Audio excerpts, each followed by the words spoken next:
Tinry nyo ba yung dati, yung iinom para makatulog? May mga friends ako na ganun eh. Iinom na isa, 2 bote ng beer bago para madaling makatulog. Ginawa nyo ba yung dati? Hindi kasi nabibitin ako. So parang gusto ko ituloy pa lalo mag-iinom. Ang hindi ako makakatulog ng isa dalawa. Dapat lasing ako para makatulog. Ah. Welcome sa Buhay Buhay Podcast, isang kwentuhan tungkol sa buhay-buhay nating mga Pinoy.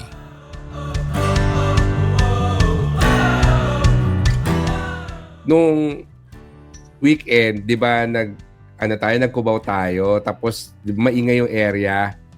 Sino nga ba yung kausap ko doon, yung nagsabi na paano kaya nakakatulog yung mga nakatira dito sa paligid? Ako yun. Diba? Yung nasa labas tayo. Oo, ang ingay-ingay nung may live band, tapos may nagki-KTV. Naisip ko, oo nga, no? Paano nga ba sila nakakatulog? Tapos at the same time, di ba yung nasa ATC tayo, may nakita tayo nung CPAP machine. CPAP machine, oo. Tapos yung tungkol sabi ko, baka sign na yon na pag-usapan natin tungkol sa topic tulog. natin. Oo. And I think interesting siya na mukhang simple lang yung topic pero maraming pwedeng i-discuss. But yes, siguro the first question is, ilang oras ba yung tulog nyo usually? Yung typical na gabi or umaga? How many hours of sleep do you usually get? 6 to 7 hours. Kung halimbawa nakakatulog ako ng mga 12-1, nagigising kasi ako niyan actually mga 7-8. Kapag yung normal day, yung may pasok, yan, mga ganyan. Pero kung gugustuhin ko talaga, gusto ko sana paabutin ng 9 to 10 hours. Kaya... talaga? Kung gusto ko, bakit? yung feeling ko kasi para sa akin, kapag nagigising ako ng ganon, yun na yung usual routine ko, tapos nagbumuni-muni pa, parang pagod pa ako. So pagdating ko sa office, nag-iisip pa ako ng mga inisip ko kagabi na gagawin. Tapos nag-aano pa. Parang unlike kapag halimbawa sigurong weekend, kahit gising na ako, tapos nasa kama pa ako, kaya ko pa makatulog, kaya ko pa siya i-extend kahit pa paano. Hindi lang ganun kalalim, pero tinatry ko. Gusto ko mababa yung tulog, parang feeling ko laging puyat mag weekdays. Oo. Mag weekdays, pag ganun. So, pero usual naman, halimbawa, 12-1, mga ganyan. Tapos nagigising ako niya mga 7, 7:30 to 8. So, mga 6-7 hours din naman, nakakatulog ako. Yun na ba yung body clock mo? Yung mga 7, 8 o'clock gumigising? Yun na yung usual. Kasi kahit anong oras ka matulog, ganong oras ka nagigising eh. Ang tanong lang is kung kaya mong matulog ulit kasi wala kang gagawin. Basta walang gagawin, isusubukan. Ibabalik mo. Susubukan ibalik. Yeah. Pero I think medyo matagal yun for 2 days. Most people, I don't know kung kaya nila yung 6 plus hours. Yeah. Ikaw ba, Panda, ilang oras ka matulog? Ito matagal, feeling ko. Ako depende eh. Kasi ako staggered ng tulog ko eh. Pero kapag gabi, depende pag nag-RC yan. Hindi, yung tulog mo yung putol-putol, kompleto mo na lang.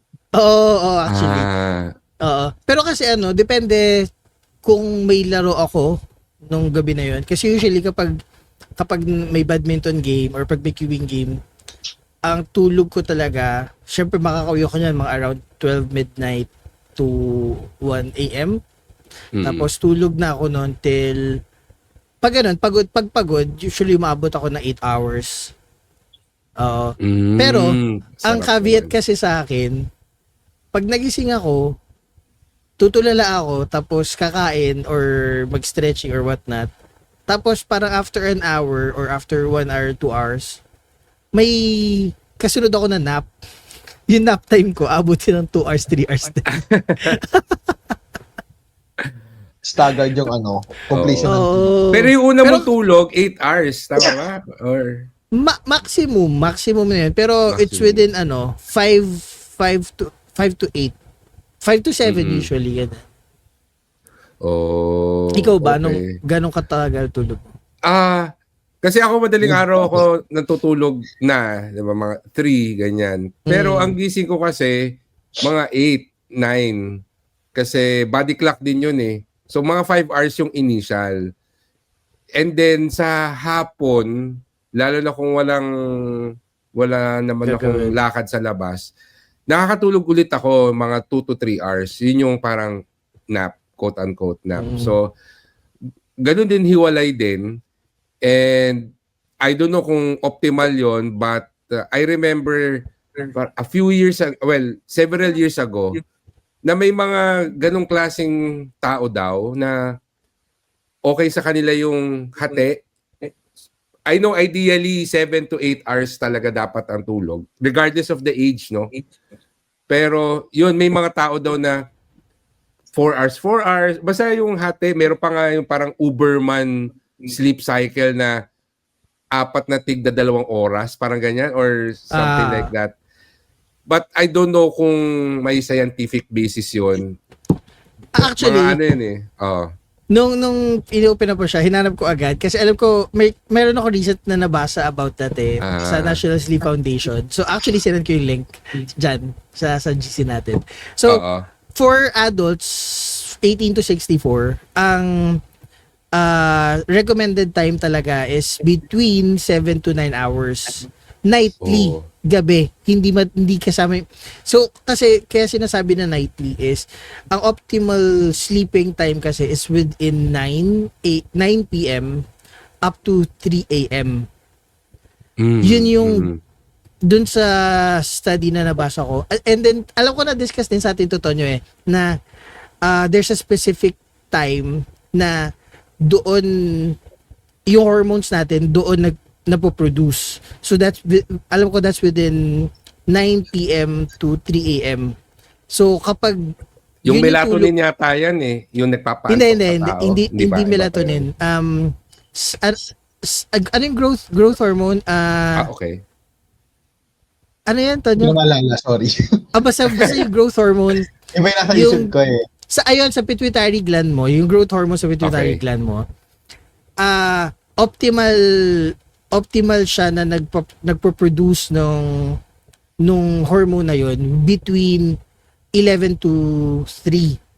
So kapag tulog ka nun, regardless kung magising ka ng 4 a.m., 5 a.m., technically complete na yung enough sleep na yon basta within yung range na yun. Hanapin ko ulit yung study niya, pero yun yung ano na yun na parang basta pasok yung tulog mo dun sa specific time frame na yun, masasabi na complete at well rested ka pa rin. Pero dito sa current study, syempre nagbigay sila ng specific time. Sabi nga nila adults is within 9 hours, 7 to 9 hours. Teenagers mas mahaba, 8 to 10 hours. Tapos children, eto mahaba talaga, dapat umabot na 11 hours ganyan. Yeah. Oo. Ang naalala ko naman, kailangan mo ma-complete yung parang cycle, no? Yung yan din REM, di ba? Oo. Para mo masabi na kapag deep sleep ka, otherwise hindi nga rin ganun nagkapag-rest yung katawan. Yes.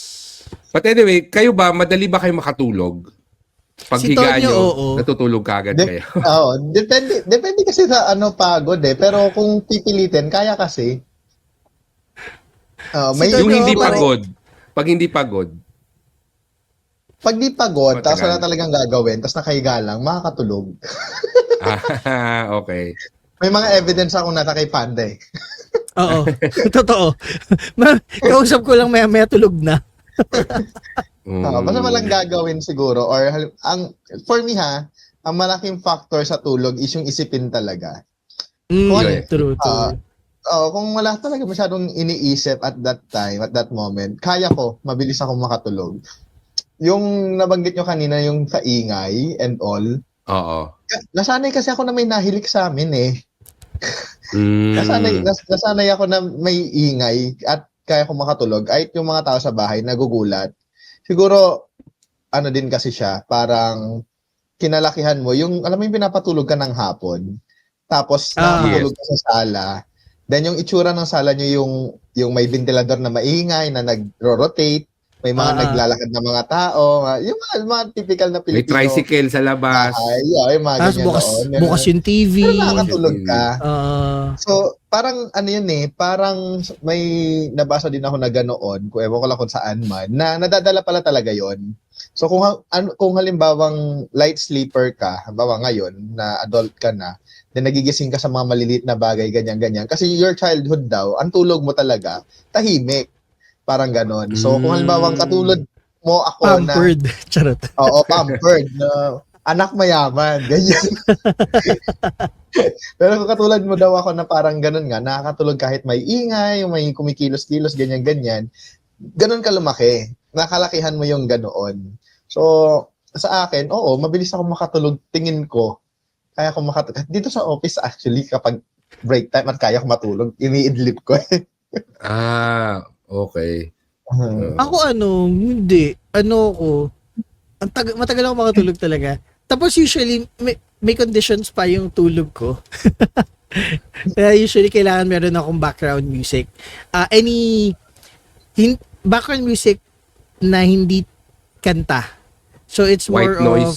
white noise, green noise, instrumentals. So, Okay. marami akong playlist sa Spotify na ganyan. At isang beses yung parang nag-out of town tayo nila, Tonyo. Di ba kami magkasama sa room? Nagpapatugtog ako eh. Di ba? Natandaan mo yun? Oo, sabi ko, ay, nagwa-white noise yung tropa ko. Oo. Kasi yun yung yun yung way ng para matahimik yung isip. Kasi very maingay yung utak, ganun paggabi. Syempre, inisip ko kasi bago matulog, ano ba nangyari sa akin today. Yung Nag-o-overthink. nire-recall ko hindi naman overthink, nagre-recall lang ako nung mga nangyari today or kung meron may kailangan isipin, kailangan gawin the following day. Minsan kasi pag ganyan, wala, ganun lang. Parang, apparently, hindi pala lahat ng tao din, sorry, i-segue ko lang. Apparently, hindi pala lahat ng tao may boses sa utak Isip. or may Totoo. inner voice. Yeah. Oo. So apparently, yung mga taong walang inner voice, sila yung mabilis makatulog kasi nga wala silang distractions sa pagtulog, unlike people with inner voices na nagsesepto ka, may conversation ka sa utak mo. Tapos, kunwari, may nakaaway ka or may naka-argument ka that day. Minsan, piniplay ba ko, alam mo yun, gumagawa ka ng conversation nyo, ganun. So, yun. Kaya ako, kailangan may condition. Tapos, depende pa ako pag may aircon. Kapag may aircon, usually pa, kailangan naka-16 siya, naka-max. Tapos nakatapat sa akin. Alam ni Tonyo yun, kasi si Tonyo nanginginig na. Tapos ako, ganun lang. Eh, ako wala pa man din ako damit matulog. Kumot lang. Ano na itong tropa ko. Oo. Ayun. Paano Ikaw sa ba? sasakyan, yung gumagalaw, nakakatulog kayo? Basta nakatapat sa akin yung aircon. Yung Hindi, aircon kuwari niya sa sa- mukha ko. Sa sasakyan. Kuwari sa Diba, mga bus, habang nasa biyahe, bus. Basta Yung basta yung magalaw. aircon sa face ko. Basta merong Tumatama. malamig. Oo. Yan ang So yung ko, ingay, okay lang sa'yo kasi advantage pa sa'yo yung ingay. Nag-headset. Palagi ako naka-headset eh. Nag-headset ka. Diba? Oo. Ako rin hindi rin factor sa akin kung maingay yung paligid. Kaya ko makatulog kahit na maingay. Yung may nagkakaraoke sa kapitbahay, kaya ko yun, no? Kasi, maski nga sa sa public transportation, like sa bus or FX, nakakatulog ako. Hindi rin sa akin masyadong nagmamatter kung gumagalaw yung lugar, like yung nasa bus nga, nagko-commute.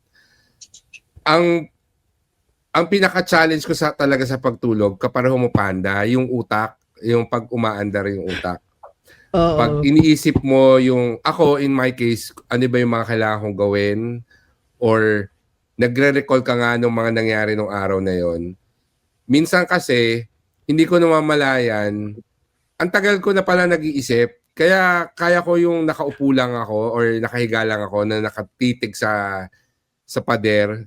Nag-iisip lang ako noon, hindi ko namamalayan, hihiga ako ng alauna. Alas 3 na. Oo, totoo.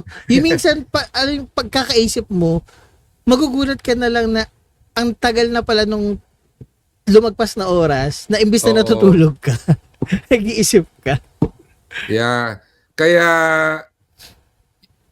hindi rin kasi masyadong effective sa akin yung white noise. Kasi pag may white noise, wala lang. Bigla, lilipad na rin, at some point, lilipad din ulit yung utak ko. Mm. Kasi nangan yung white noise. Oo, magiging background siya bigla. Kasi nga hindi siya, although sometimes, ang nag-work sa akin, nakikinig ako ng podcast. Parang white noise mo din. Oo. Background Kasi, noise. pag sa podcast, lalo na yung mga sleep podcast, yung attention ko pupunta doon sa pinag-uusapan nila. So, lalo na kung medyo boring, wag yung mga podcast na nakakatawa. Alam mo yun, yung Magigising ka eh. gising ako. So, may mga specific na mga podcast na sleep podcast eh. Yung mga nagkikwento na... Meron ako, yung kay Inka, meron siyang sleep podcast eh.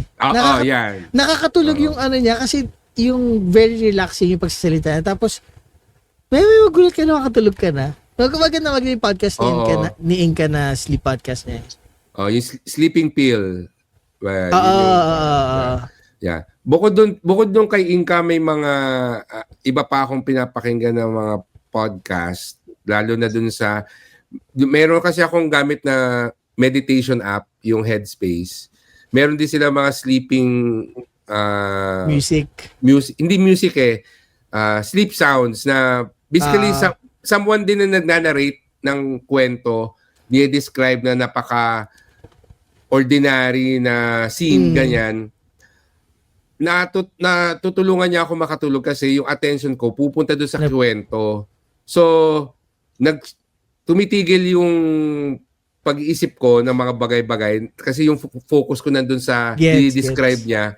Hanggang sa mamaya, antokin na ako, makatulog na ako.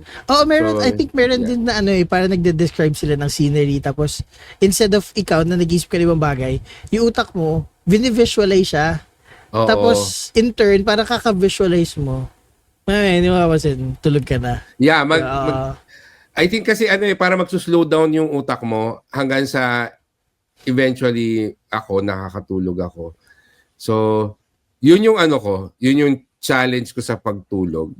kaya minsan meron akong prescribed na sleeping aid, no. So, yun yung reason dahil minsan papansin ko ayaw talaga mag-trigger yung antok. So, yun. Inom tayong ganun. But, yeah. Yung yung mga videos or sound na pinapakinggan nyo is kwento. Nagkukwento sila, mga ganyan, tas visualization, eme. Kasi meron akong isa. Meron kasi ako isa na tinubukan. For me, it's effective. Rather than visualization siguro, ang akin naman, siya yung sinusundan kong instruction. More on hypnosis actually siya. Yung i-feel mo yung bigat from your paa daw towards to ganito, ganyan. Actually, magsisimula siya sa na dapat ako lang yung pakikinggan mo. Tapos depende din sa voice. Meron kasi ako nakikita na yung voice is, hindi siya nakaka-antok na voice but siya, parang nakaka-attract yung voice na sumunod ka. Parang gano'n. Let's say, hindi naman gano'n ka-sexual, pero sexy. Parang gano'n yung dating. So, talagang magsisimula siya sa deep breathing, at papakiramdaman mo daw itong ganito, ganyan. Eventually, nakakatulong din siya kapag halimbawang may times din na nag-iisip ako ng mga gagawin kinabukasan na wala pa naman, mga ganyan. So, may gano'n din. Kasi, tingin ko hindi ko kaya mag-imagine ng malala. So, susunod actually, may ganun. Oo. Parang may pinapakinggan ka lang na nagkikwento ng isang napaka-boring na story. Parang gano'n siya. Pero alam ko rin yan kasi may mga sleeping meditation apps or sa apps na yung i-ground ka naman physically para hindi lumipad yung utak mo.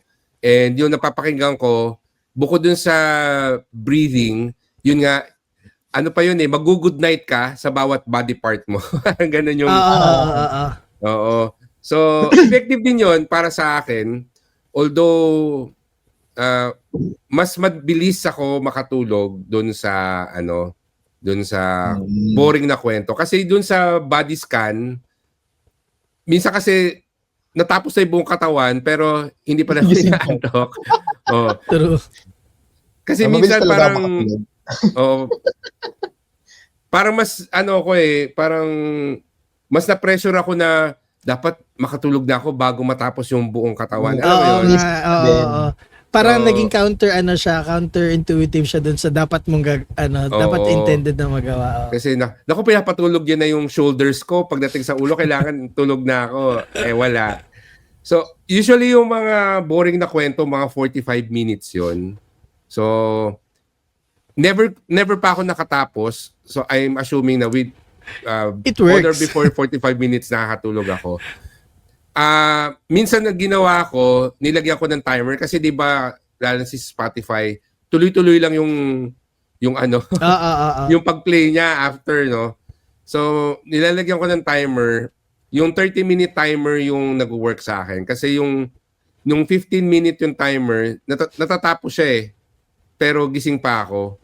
So, but pag 30 minutes yung timer ko, yung sleep timer ko, hindi ko naabutan na matapos, nakakatulog ako. Ayun. So, yeah, yun yung aking sleeping time or yung time to fall asleep, mga less than 30 minutes. Basta hindi lumilipad yung utak ko or hindi ko hinahayaan na mag-isip ng kung ano. Kasi tuloy-tuloy talaga yan eh. Kaya, yun yung pinaka-challenge ko. But, Pag question ko dyan, so anong effect naman sa inyo kung hindi kayo nakakomplete ng required or yung usual sleep time nyo? Like, anong nangyayari sa inyo the morning, no morning na yun, pagkagising mo? Pag hindi pag hindi complete yung usual sleep time mo or nyo? Ako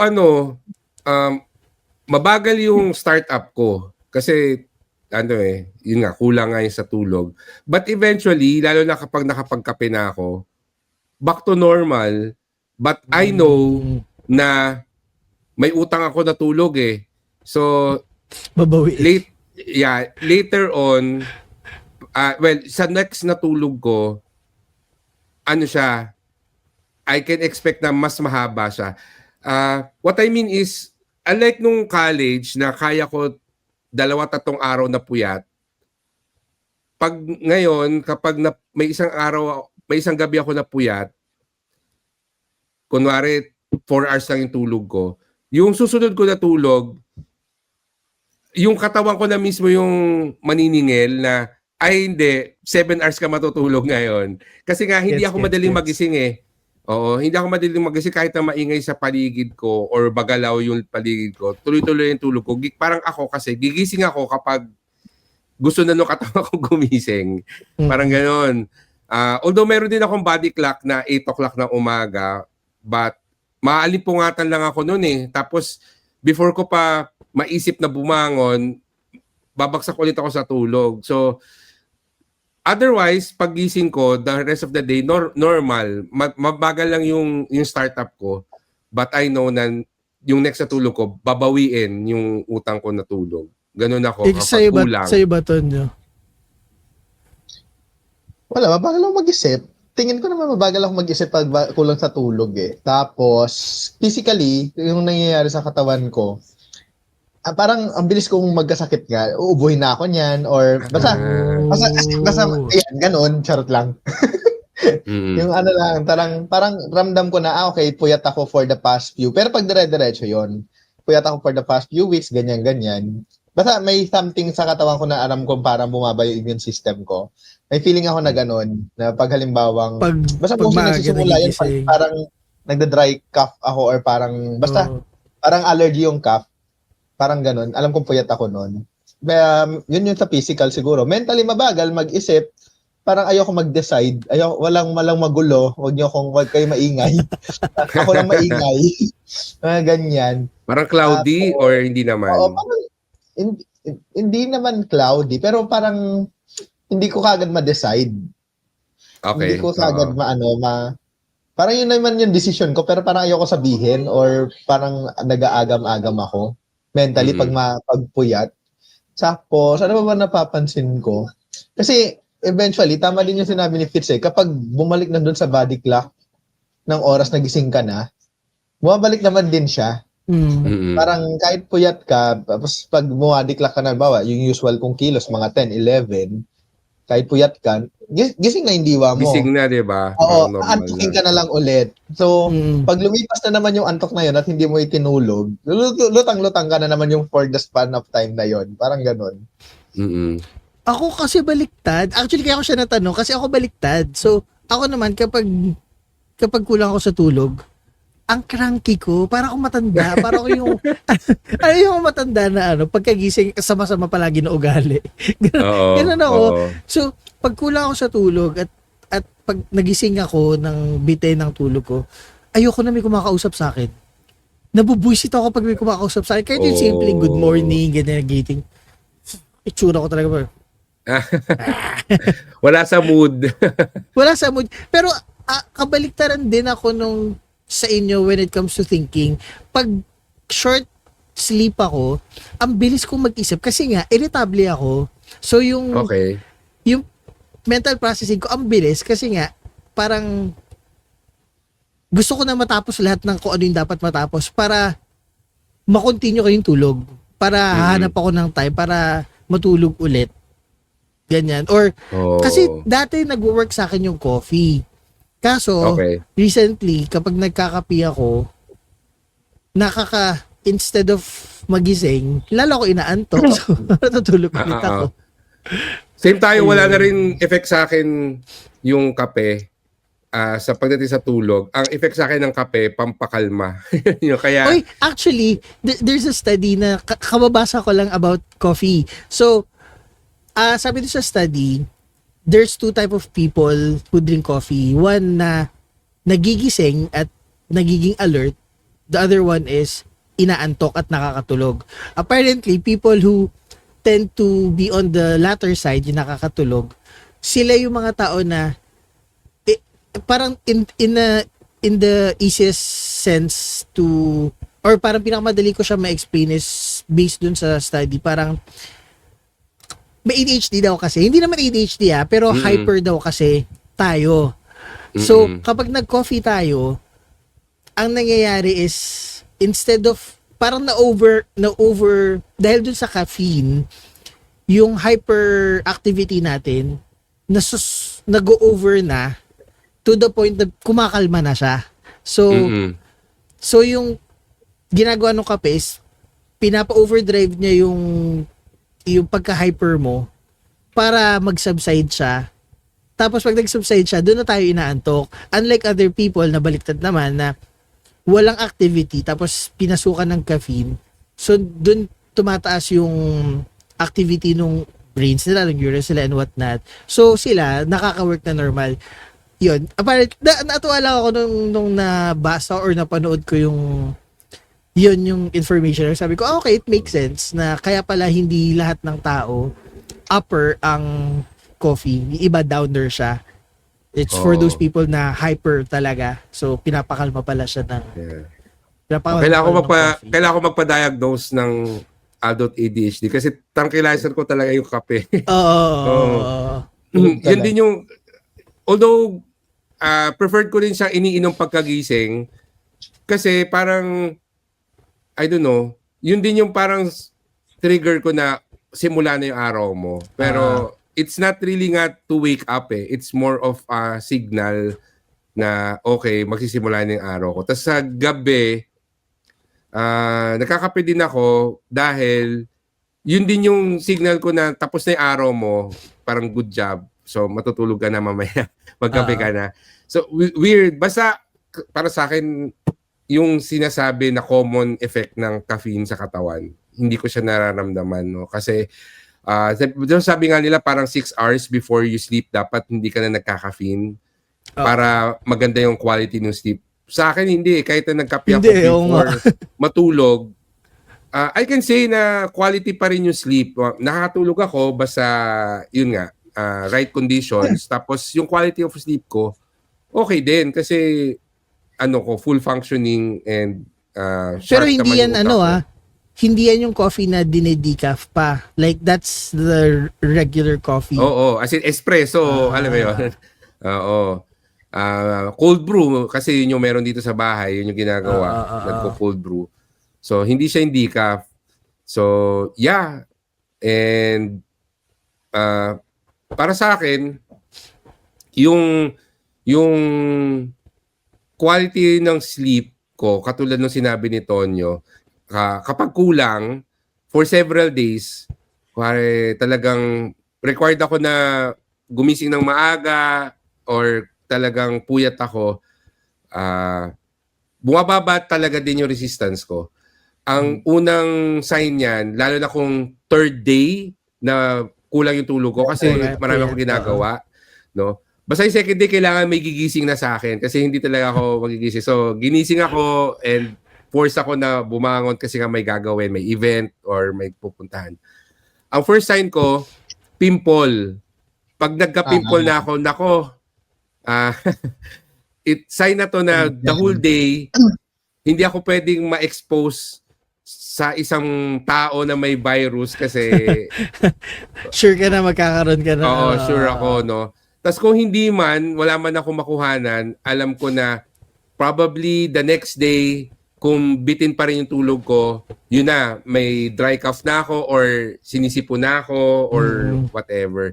So, bumababa yung resistance. And ang solusyon ko lang talaga dyan, kailangan ko mag-dedicate na isang gabi na babawiin ko lahat, no? Although, sabi nila hindi naman daw talaga nababayaran yung utang sa tulog. Hindi nga. Oo. So, but psychologically sa akin, basta makakumpleto ulit ako ng 7 to 8 hours, bawi ko na yung quote-unquote utang ko ng mga nakaraan. Kasi parang reset. So, kailangan talaga may reset. Factory Lalo reset. na yung oo. Yun. Lalo na pag weekend, di ba? Kasi madaling araw na tayo umuwi pag weekend. Yes. Oo. Bago tayo magpatuloy, gusto namin kayong i-invite sa aming website na buhaybuhaypodcast.com. Nandun ang aming episode show notes, mga exclusive special videos, extended episodes at marami pang iba. Kaya kita-kita tayo sa buhaybuhaypodcast.com.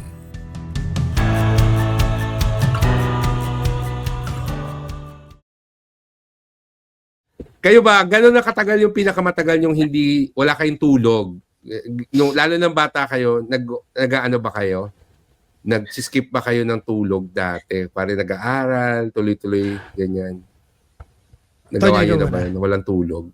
24 hours na ako. 24 hours, oo. 24 hours and plus hours. Hindi ko na lang siguro nabilang. Pero sure yun, 24 hours na akong gising. Dahil ba sa duty yan? Or may iba kang ginawa?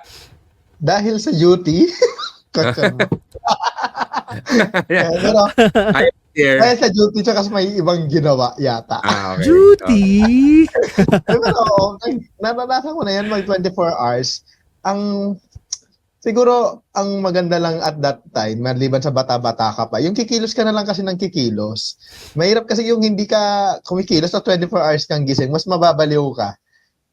Siguro, kung 24 hours ka ng gising, doon, medyo, yun yung sinasabi ko, wag na kayong maingay, basta kumilos na lang or magtrabaho na. Alam mo yun, yung part na gano'n. Kasi nga, maiinis ka na sa mga maliliit na bagay kahit ayaw mo naman eh. Ikaw ba naman, 24 hours gising, wala kang tulog.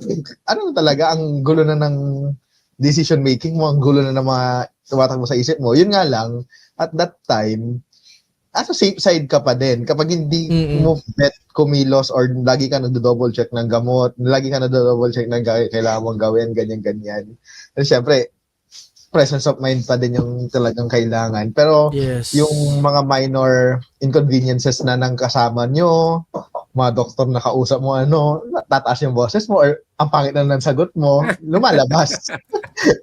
lumalabas yun kasi hindi mo na mapigilan kasi pagod ka eh. Maliban sa hindi ka nakakatulog nun, nakilos ka. Pagod ka. Doon syempre kahit pa paano, conserve mo din yung energy mo na maging maayos yung work mo. Yeah, sa duty yung isa. Yung isa, hindi siya pwede dito. Oo. Oo. Hindi pwedeng Ayan. i-share. Hindi pwede i-share. Pero in ano na lang, halimbawa, anong tawag doon, inside context na lang, meron din. Diyos ko, anong oras na natapos? Tapos, invite lang, ganyan. So, meron. Oo. Yeah. Gimmick, yun na lang, no? Gumimik ka. Mimik. Oo, invite, yun. gala-gala ka, ganyan. Yeah. Pero, gano'n siya kadalas mangyari, yung mga gabi na wala kang Tagal na tulog? noon. Matagal na yung last. Tagal na noon. Kasi di na din naman ako nasa patient care areas eh. Oo. Wala na din ako maisip na kung itong recent lang, parang wala naman na din. Parang matagal, bata pa talaga. 22, 23, Mm-mm. 28. Tagal na. Oo, mga nag-duty pa ako noon eh. Pero Tagal yung na, isa, 26 ka na, di ba? oo, 35 lang. Yeah. Tanda mo, una ka magta-36. Hindi na halata. Nag-ahit ka pa. Pero yung isa na parang gimmick and ano, I think medyo recent lang din yung naalala ko noon. Pero hindi siya fully 24 hours. Oo. Sabihin natin na mga 12, 18 hours, siguro mga ganun lang. Hindi naman 24 hours yun. Okay. Well, ako recently lang, yung naglaon yung tayo. Kasi, in-expect ko ako yung matutulog sa biyahe, pero ako yung pinag-drive, Ikaw di yung ba? nag-drive. Oo nga. Oo. So, more than 24 hours akong gising noon. So, kasi syempre, the day before, yung ordinaryong gising. Tapos, yung gabi, may mga tinatapos ako noon na kailangan tapusin. Kasi nga, in-expect ko na sa biyahe na lang ako matutulog. So, hindi na ako natulog noon. Hanggang sa nung umalis tayo, ako rin pala yung pinag-drive. Tapos pagdating natin ng Union, ano pa tayo, umikot pa. Alam mo yun, kasi nandun na, nag-check-in, namasyal, etc. Kaya, Yung papunta. oo, yung Okay. papunta. Yung papunta. So, pagdating natin ng La Union, ng lunchtime, officially, 24 hours na akong walang tulog noon. Tas di ba hindi pa naman tayo talaga natulog kagad. Although, basta yung hapon na lang na nap before tayo nag-dinner, yun na yung pinaka 2 or 3 hours ko natulog. Tapos syempre nung gabi, lumabas na tayo. However, yung tulog naman nung first night, doon na nabawi. Kasi yung kinabukasan, I think, late na nakuha ko yung 7 hours ko na sleep. But, it happens more often than I would want to na lumalagpas ng 24 hours na wala akong tulog. Especially kapag may travel.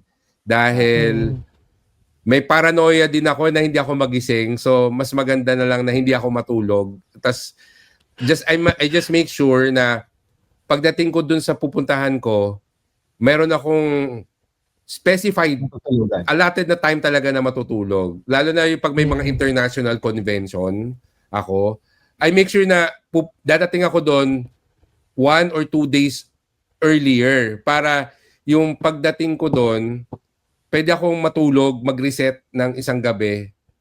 Kesa kasi kung dadating ako the day before ng convention, pagdating ko doon kulang ako sa tulog. Tas usually pag ganyan, kinabukasan, 7:00 ng umaga yung start ng mga ganyan mga convention, mga event. So, kulang. So, kailangan next day pa. So, yun. Ang gusto ko pa naman kasi is first flight of the day pag lumalabas, pag sumasakay ng eroplano. Kasi So, maaga yun, madaling araw yun. Oo, usually ang flight ko mga 5 a.m., 6 a.m. Basta yung first flight na konti lang yung tao, lalo na pag international na maiksi lang yung pila ng immigration. Basta yung after ng mga kasi may surge ng OFWs ng umaga mga 4 a.m., 5 a.m. flight actually.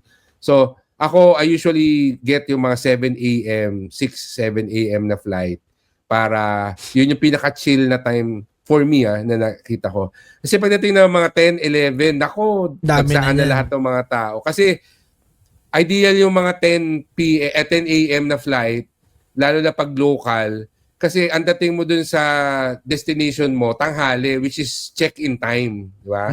So, okay yung dating na tanghali. Pero ako umaga, tapos pagdating doon, tatanungin ko na lang yung hotel kung pwede mag-early check-in. Kung hindi, okay lang kasi nasa bago akong lugar, kaya akong mag-ikot, mag-explore. Hanapin ko na kung saan yung pinakamalapit na convenience store, etc. Paplanuhin ko na. Ayun, kaya hindi ako antokin. Kasi nagpaplano na ako O nandito ako. Diba? Saan ako kakain mamaya, etc. Bago pa yung lugar. Oo, bagong lugar. Kaya as long as meron akong iniisip, hindi ako inaantok. Minsan I have to remind myself na, huy, matulog ka na. So, ganun siya. Yan.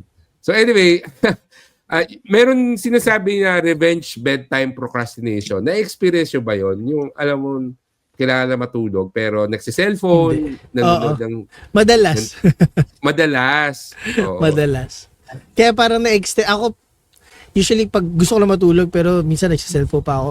Tapos magugulat na lang ako, ay, nakadalawang oras na ako nagdo-doom scrolling.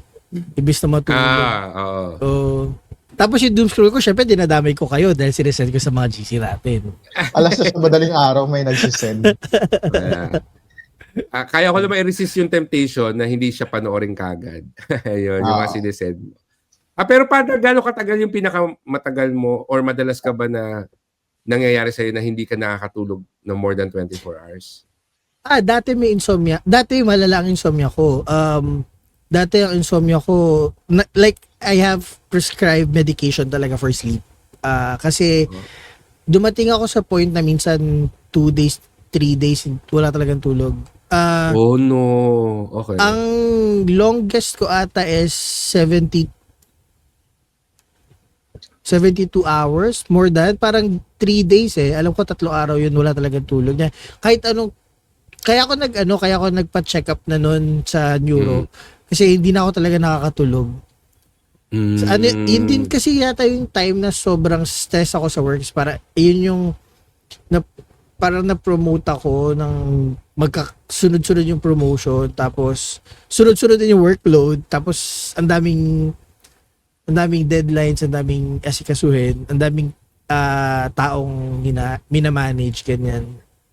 So, parang alam mo yun, parang wala na akong time to rest kasi may personal life pa na inaayos na, yun yung, may inaayos pa ako nun na, yun yata yung nag-ayos ako ng papers for the house, plus yung trabaho. Yan, so, yan yung time na talagang wala akong tulog na days.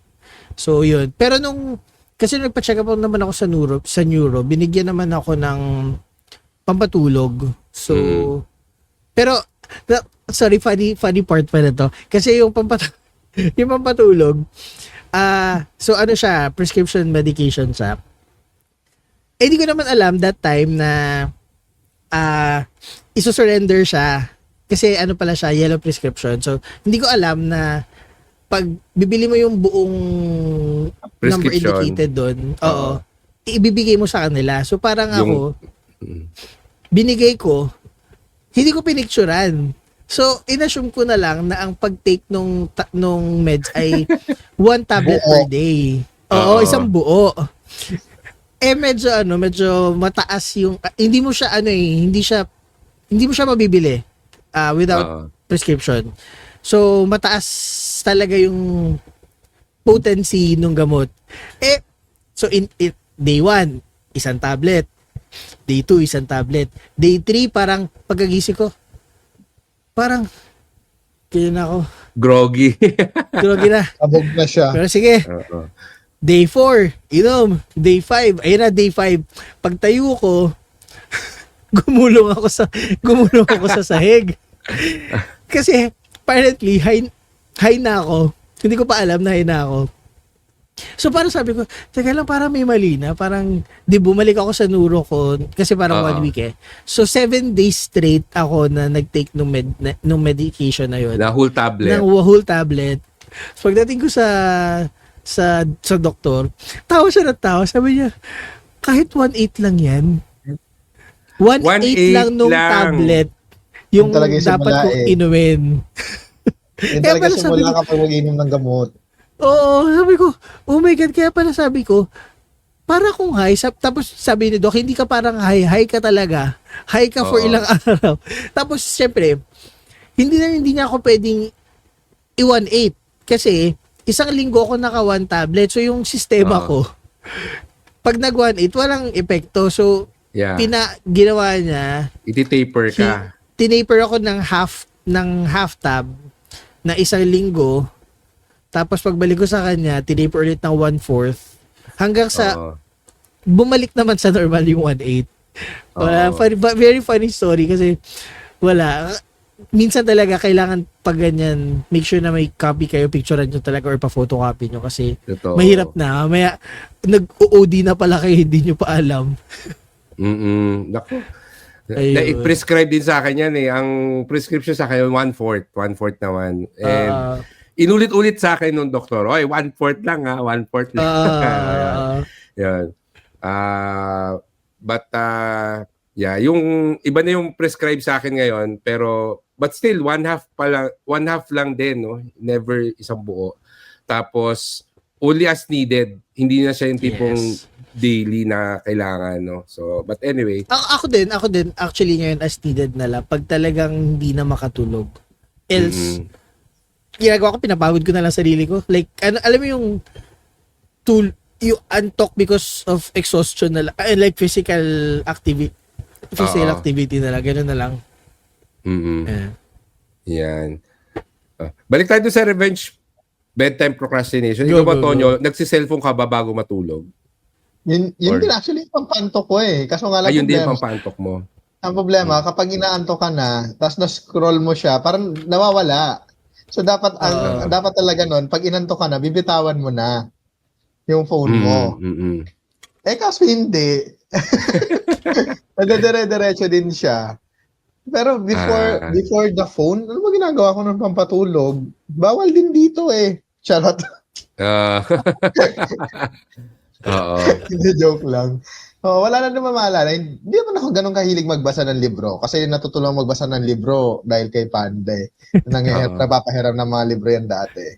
So, saktong basa lang din. Dati kasi pag may nagustuhan akong kwento, yon mabasahan mo siya. Pero nung uso na yung, especially yung TikTok, nung scroll ka talaga. Doom scroll talaga. Oo, kasi dati naman sa FB, hindi pa uso yung Reels. Search ka lang, browse ka lang din. Mas mas prone ka talaga sa doom scrolling because Doom of scrolling. videos. Kasi yung videos, tatanggapin mo na lang yung ginagawa nila, no? Unlike pag nagbabasa kasi, may effort yun eh, na magbasa, no? Mag-ano ka pa, tapos may kwento pa doon na, okay, pwede kong stop dito, or pagod na yung mata ko. Ganyan. Sa videos, parang, hindi ko masasabi pagod yung mata ko. Aantukin ako, pero biglang nawawala. Tsaka kasi kapag sa videos, curated siya eh. So may algo siya na ipapalabas nila sa'yo is something na interested ka. So, alam mo yun, since interested ka, mapipik lalo yung interest mo. So, panoorin mo ng buo hanggang mamel. Next na. Ayun na. So, nagre-reset yung ano mo eh. Yung attention mo for every next video. Biglang nagigising ka ulit. Oo. So, prone din ako dyan. Kaya ako, meron akong conscious effort na hindi mag-cellphone. Although, katabi ko yung cellphone kasi baka may tumawag or whatever. Conscious effort ako na hindi mag-cellphone pag matutulog na.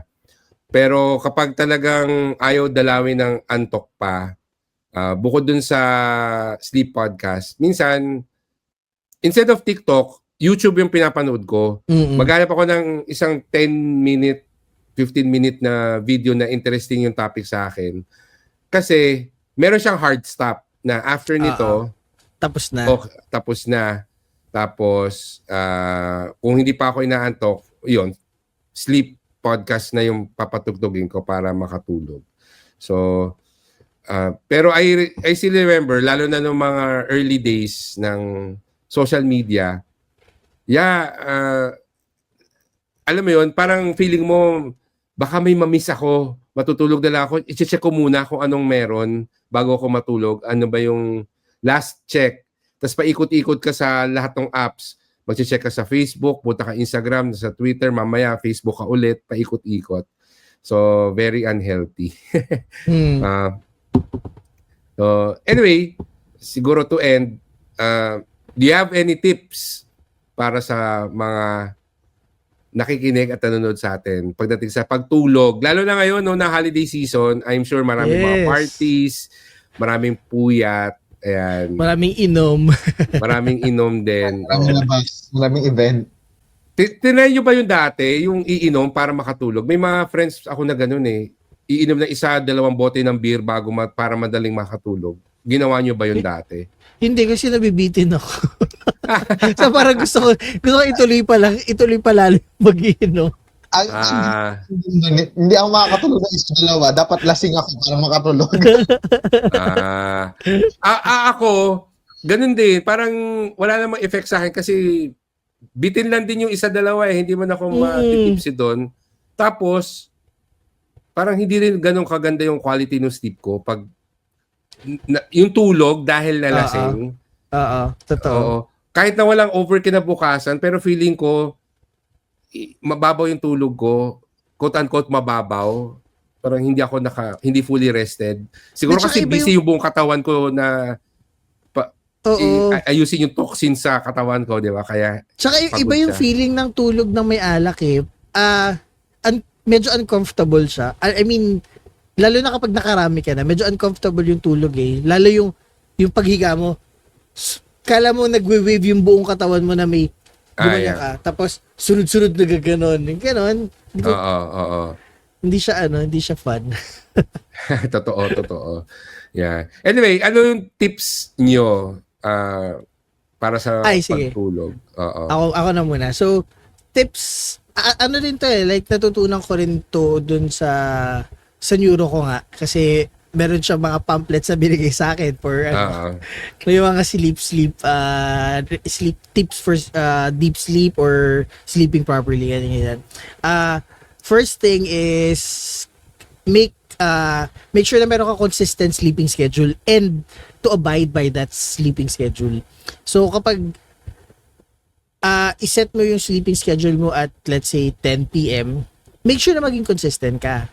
I mean, ano naman eh, there are days naman talaga na minsan hindi mo maiiwasan na lumagpas sa time, but at least try to have consistency na pag kaya at kaya talaga, try to sleep ng ganong oras para yung body clock mo ma-reset dun sa oras na yun. Another thing is, kung meron kang nightly routine para mag-wind down, like for me, example ko dyan is skincare. Ano na yan? So, signal na yan sa katawan ko na kapag nag-skincare na ako, I'm starting to get ready to wind down. Or mag-cha-chaan na ang usual kasi cha ako is green tea eh. Pero, depende naman sa tao. Pwede sila mag-chamomile, ganyan. So, para to promote din yung sleep. Diba? Ganon. Tapos, ito, guilty ako kasi hindi ko talaga ito ginagawa. Pero, another tip is, move your phone away from you as much as possible kapag matutulog. Pag alam mong inaantok ka na or matutulog ka na, itabi mo na sa side table or sa kung saan man. Basta yung hindi mo hawak or hindi siya immediate reach nung kamay mo, yung phone mo. Para, alam mo yun, nakakatulong kasi nawawala yung stimulant mo. Stimulant naman talaga natin ng cellphone. And then, ano ba, nakakatulong din yung dimming the lights sa kwarto. If yung kwarto may sobrang ilaw, like, pwede ka magpatay ng isang ilaw or magtira lang na isang night light, ganyan, para makondisyon din yung mata mo and yung utak mo na matutulog na. And then siguro lastly is avoid caffeine or any caffeinated drinks. Pero depende pala sa tao, depende kasi sa ating dalawa it works the other way around eh. And then avoid heavy meals kasi Ayan. I would recommend kapag matutulog ka, kung kakain ka man, make sure it's at least 2 to 3 hours before you sleep para alam mo yun, ayun yung ano eh, bakit ko nga ba nalaman yun? Parang naturo yun sa amin na dapat at least 2 to 3 hours before ka matulog. Counted ba dyan yung caramel sundae ng McDo? Hindi, ano naman to, heavy meals. Heavy meals. Heavy meals. 2 to 3 hours yung heavy meals. Kasi yun yung kinakain natin bago umuwi. True. Nagla-sundae. And then, Nag-crispy last- pata. Aray. And then lastly, siguro I would say, ito kasi depende na rin, yung last na sabi ko is depende na rin sa tao eh. So, you can also try to avoid extraneous exercises or intense exercises. Kasi when you do intense exercises at night before sleeping, your body produces adrenaline. So, instead of makatulog ka, dahil nag-workout ka ng heavy hindi light workout, heavy workout. Pag nag-heavy workout ka, dun kasi napoproduce ng katawan mo yung adrenaline. So, it takes a couple of hours then for the adrenaline to subside. So, kung mag-intense workout ka, make sure na may allotted space.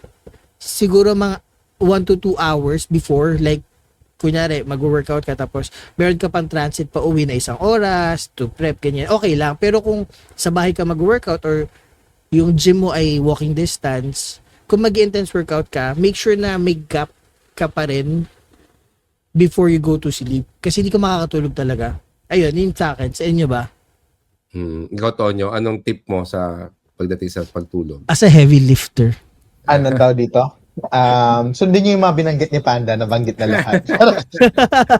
Oo. Tingin ko wala naman ako kailangan idagdag dahil inisa-isa na po ni Panda yung tip paano tayo makatulog. Ay idadagdag ko na lang ay uminom kayo ng maligamgam na gatas. Ay, helpful. Naman daw nakakatulong daw na maligamgam na gatas. Pero siguro sa akin, go back to basic lang ako na yung body clock. Kasi iba talaga yung body clock natin. Kapag may routine ka ng way ng pagtulog, kahit nasa labas ka, antukin ka na eh. Kung usually na laging ganon. Ang problema, ang usual kong tulog talaga, 12:00, 1:00. So, kahit nasa labas ako, hindi pa ako inaantok. Pero yun, body clock talaga and warm milk na lang din siguro. White noise or yung mga pwede nyo pakinggan para magpatulog kayo and alisin yung mga distraction. Ang pinakamahirap na alisin na distraction is yung sa isip nyo. Kasi syempre, mag-iisip ka ng mga kinabukasan, anong mangyayari, mga ganyan. So, it takes time, meditation, and parang mind conditioning sa sarili nyo. If you really want to sleep, magagawa nyo ng paraan. Sa akin, ang magandang motivation para makatulog is yung alam mo dapat yung benefits nung sleep, tsaka meron kang something to look forward to the next day. Kaya kailangan mo matulog ngayon. Na-realize ko talaga na mas madali magpapayat kung kumpleto yung tulog mo. Ay, totoo. Diba? Totoo yan. Ang hirap magpapayat kapag lagi kang puyat, no? For Yes. some reason. Kahit na konti ka lang kumain, pero siguro yung katawan mo nagsustor talaga siya ng fat kasi puyat ka lagi. So, isa yan lagi sa motivation ko na dapat enough yung sleep mo para pumayat ka. Tapos, syempre, yung decision making natin mas klaro kapag kompleto din yung tulog, no? But I've also read somewhere na importante yung consistency nung sleeping time. So, Yes. meron tayong body clock na meron talaga tayong oras na lagi gumigising. Pero, ang mas importante daw is same time ka natutulog every day. Kasi that will really help yung katawan mo na, malapit na mag 12 midnight. So, matutulog na ako. So, nagpe-prepare na rin siya na matulog, yung mag-flush ng toxin sa katawan mo. Basta maglinis ng katawan mo, yung utak mo, tatanggalin niya na yung mga kalat dyan na ganyan. So, pinaka nakakatulong sa akin is yung before sleep na routine. I think, no? Kasi nga, meron siyang trigger subconsciously or sabihin niya na sa utak mo na matutulog ka na. So, yun na lang siguro.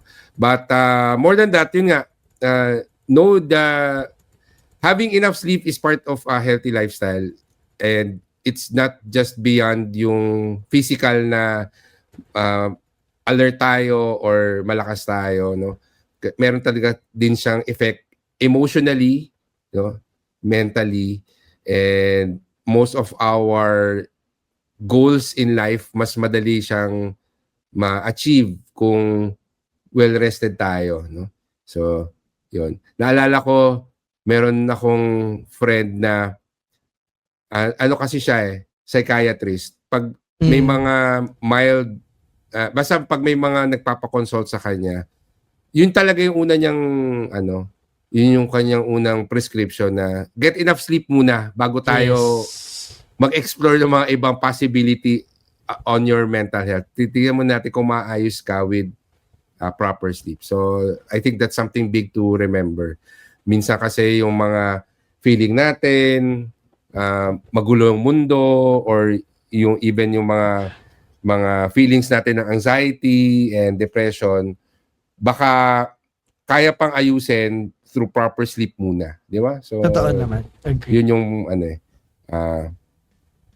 easiest solution that is accessible to all of us, getting enough sleep. So, yun, that's it. Maraming salamat sa pakikinig. Please remember to subscribe, leave a review, and share this podcast with your friends.